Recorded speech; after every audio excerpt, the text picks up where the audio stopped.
बिस्मिल्लाहिर्रहमानिर्रहीम सल्लल्लाहु अला मुहम्मद। तमाम देखने और सुनने वालों को नहीद अहमद जिलानी का सलाम। नाजरीन, आपको जिलानी जी यूट्यूब चैनल पर खुशामदीद। अल्लाह अज़्ज़ा व जल से दुआ है, अल्लाह अज़्ज़ा व जल आपको जहाँ भी रखे अपने अहल खाना समेत बाखरियत रखे, खुश भी रखे और महफूज भी।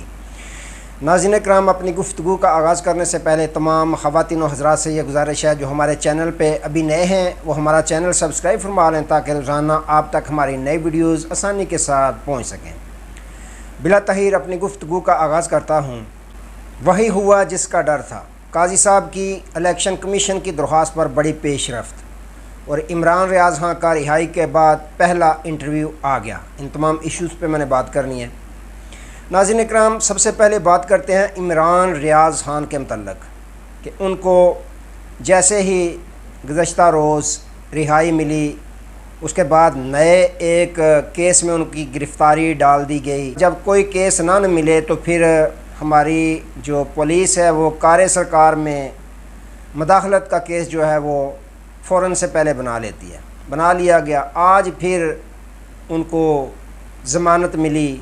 उनके जो कानूनी लीगल टीम है उनकी, जिसमें शामिल हैं अली इशफाक साहब, बाकायदा उन्होंने इस पर दलाइल दिए और उनकी ज़मानत हासिल करने में वो कामयाब हुए।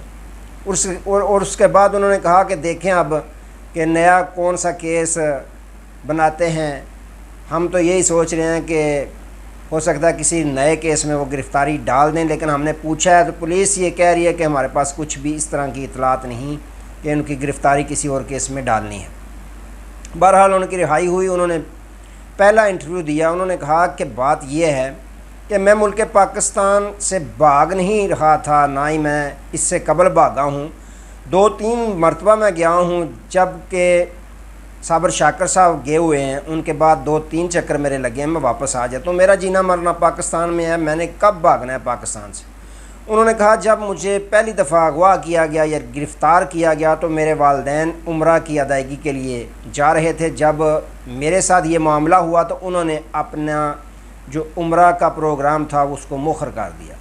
और जैसे ही मुझे रिहाई मिली तो हमारे घर वालों ने ये फ़ैसला किया कि सारे हम घर के अफराद जितने भी हैं, छोटे बड़े, सब इकट्ठे जाएंगे उम्रा की अदायगी के लिए। फिर उन्होंने टिकटें की, मेरी भी टिकट हुई। जैसे ही टिकट हुई तो मेरे भाई ने मुझे आकर बताया कि आपका नाम ECL में है। तो मैंने फिर कानूनी चाराजोई करना शुरू की, यहाँ तक कि मैंने जज साहब को ये कहा कि अगर आपने हुक्म ना दिया तो मैंने दोबारा आपकी अदालत में नहीं आना। लेकिन मेरा नाम नहीं निकाला गया तो मेरी फ़ैमिली चली गई उम्रा की अदायगी के लिए। उम्रा से वापस आए तो मैंने फिर वो दरख्वास्त ही वापस ले ली कि बेमकसद है। अब मैंने हज के लिए 2022 में भी तैयारी की, 23 में भी मुझे इन्होंने नहीं जाने दिया। अब 24 था तो मैंने तैयारी की कि मैं जाऊंगा, लेकिन कानूनी चारा जो मैं करता रहा साथ साथ अपनी कानूनी टीम के साथ। तो अब 2 जो मुअज़्ज़ज़ जज साहिबान हैं उन्होंने मुझ पर बड़ा इत्मीनान किया। मैं बहुत खुश हूँ उनसे कि उन्होंने एक सादे कागज़ पे मुझसे बयान हल्फ़ी लिया। मैंने लिख कर दिया कि मैं वापस आ जाऊँगा। उन्होंने कहा ठीक है, हमें आप पे एतबार है, आप आ जाइएगा। तो 8 जुलाई को उन्होंने बाकायदा समात है, मैंने उस समात में भी वापस आके पेश होना था। जो मिनिस्ट्री दाखिला है उन्होंने मुझे 10 लाख की डिमांड की कि 10 लाख रुपया आप जमा करवाएं गारंटी के तौर पर, तो मैंने वो भी करवा दिया।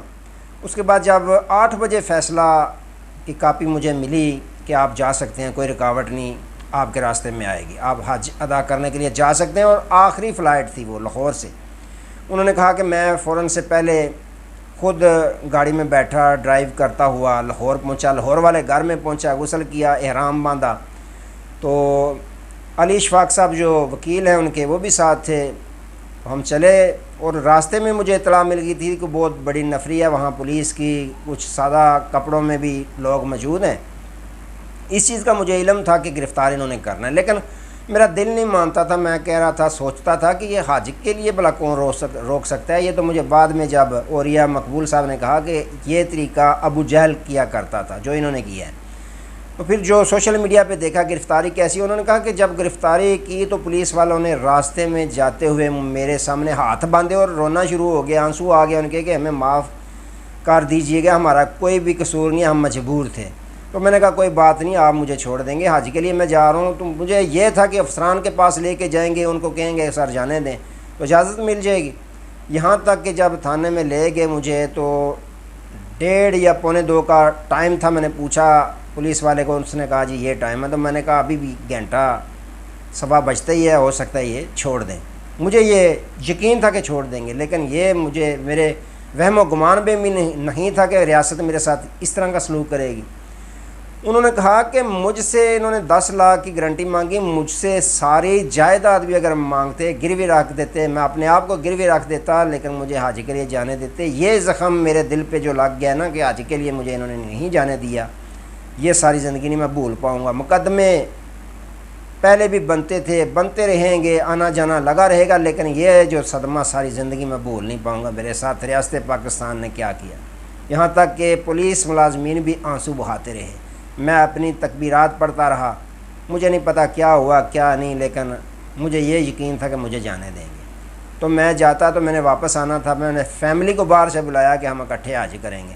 तो मेरे साथ बहुत बड़ा रियासत ने जुल्म किया है। तो नाज़रीन इकराम, जुल्म तो बहुत ज़्यादा है, इसमें तो कोई शक वाली बात ही नहीं कि हज के लिए जाते हुए किसी मुसलमान को मुसलमान मुल्क में मुसलमान ही रोक दें।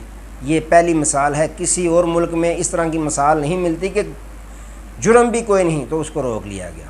तो नाज़रीन इकराम, एक तरफ तो ये हुआ, उन्होंने अपनी जो आप बीती थी वो सुनाई कि किस तरह क्या हुआ। वैसे तो पाकिस्तानी कौम को सारा पता है, लेकिन उन्होंने अपनी ज़बान से सुना दिया कि ये वाक़या मेरे साथ हुआ। तो नाज़रीन इकराम, दूसरी बड़ी ख़बर देते हैं आपको। सुप्रीम कोर्ट ऑफ पाकिस्तान से रात को मैंने आपको ख़बर दी थी कि इलेक्शन कमीशन ने जो इलेक्शन ट्रिब्यूनल के जो फ़ैसला था हाई कोर्ट लाहौर का चीफ़ जस्टिस शहजाद मलिक साहब ने दिया था, या जस्टिस शाहिद करीम साहब ने दिया था, कि 8 इलेक्शन ट्रिब्यूनल के जो जज साहबान हैं उनके नाम उन्होंने फ़ाइनल कर दिए थे। उसके ख़िलाफ़ मैंने आपको बताया था कि इलेक्शन कमीशन ऑफ पाकिस्तान ने फ़ौरन से पहले इजलास तलब किया और उसकी दरख्वास्त दे दी इस फ़ैसले के ख़िलाफ़ सुप्रीम कोर्ट ऑफ पाकिस्तान में। और काजी साहब तो पहले ही इंतज़ार में होते हैं कि पाकिस्तान तहरीक इंसाफ के ख़िलाफ़ या इमरान खान साहब के ख़िलाफ़ कोई दरख्वास्त हो तो वो जल्दी जल्दी समाअत के लिए मंजूर करें। तो मोहतरम काजी साहब ने आज वही जिसकी तवक्को पाकिस्तानी कौम पहले ही करती है कि अगर इस तरह का कोई केस गया तो काजी साहब ने फ़ौरन से पहले समाअत के लिए मंजूर कर लेना। तो आज काजी साहब ने आज ही, हो सकता है कल अगर टाइम होता तो वो कल ही समाअत के लिए मंजूर कर देते, तो आज काजी साहब ने उसको समाअत के लिए मंजूर कर लिया। और 20 जून के दिन उन्होंने इसकी बाकायदा समाअत की तारीख़ रख दी है। अगर ईद की छुट्टियां ना होती तो हो सकता है काजी साहब कल ही इसकी समाअत कर लेते, लेकिन उन्होंने 20 जून के लिए फ्री कैन को नोटिस जारी कर दिए हैं। और आपको पता है इससे कबल जब आरोज़ का मसला था, लाहौर हाई कोर्ट ने कहा था कि आप किस तरह ब्यूरोक्रेसी से आरोज़ ले सकते हैं, तो उसके ख़िलाफ़ भी फिर सुप्रीम कोर्ट में अपील लेकर गया था इलेक्शन कमीशन ऑफ पाकिस्तान। तो काजी साहब ने फिर आरोज़ कहा था कि ये ही करेंगे, ये इलेक्शन करवाएंगे। फिर जिस तरह का करवाया तो सारी दुनिया ने देखा।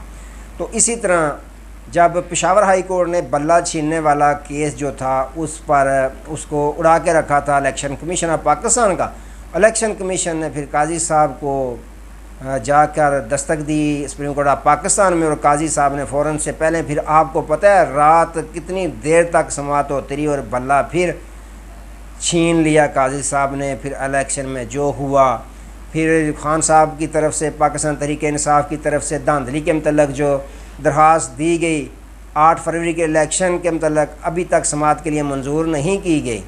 इसी तरह खान साहब ने जो भी दरख्वास्त दी अपने केस के मतलब वो समाअत के लिए मंजूर नहीं की गई। लेकिन इलेक्शन कमीशन ऑफ पाकिस्तान या पाकिस्तान तहरीक इंसाफ के कोई भी ख़िलाफ़ दरख्वास्त हो तो उसमें काजी फायज़ ईसा साहब एक तो बैठते खुद हैं, दूसरा ये है कि जल्दी जल्दी समाअत के लिए मंजूर कर लेते हैं। तो आज उन्होंने समाअत के लिए मंजूर कर लिया है, जिसकी सरबराही उन्होंने सौंपी है जस्टिस नईम अख्तर अफ़गानी साहब।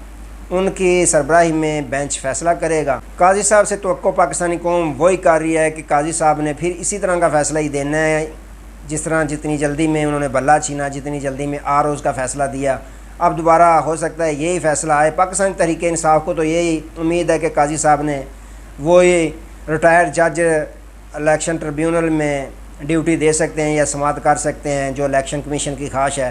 तहरीक इंसाफ को ये उम्मीद है कि काजी साहब ने इसी तरह का ही फ़ैसला देना है कि रिटायर्ड जज जो हैं वो इसमें बैठ सकते हैं, और जो आर्डीनेंस मंजूर किया है सदारती आर्डीनेंस उसी को बहाल रखने की कोशिश की जाएगी। तो नाज़रीन इकराम, इसकी तवक्को पाकिस्तानी कौम को भी है और तहरीक इंसाफ को भी है। अब देखें फिर क्या करते हैं काजी साहब की अदालत, सुप्रीम कोर्ट ऑफ पाकिस्तान क्या करती है, इंतज़ार कीजिएगा। आज तक के लिए इतने, दोबारा नए मुल्क के साथ आपकी खिदमत में हाज़िर होंगे। तब तक के लिए इजाज़त दीजिए, अपना बहुत सारा ख्याल रखिएगा और अपने इस चैनल का भी। अल्लाह हाफ़िज़।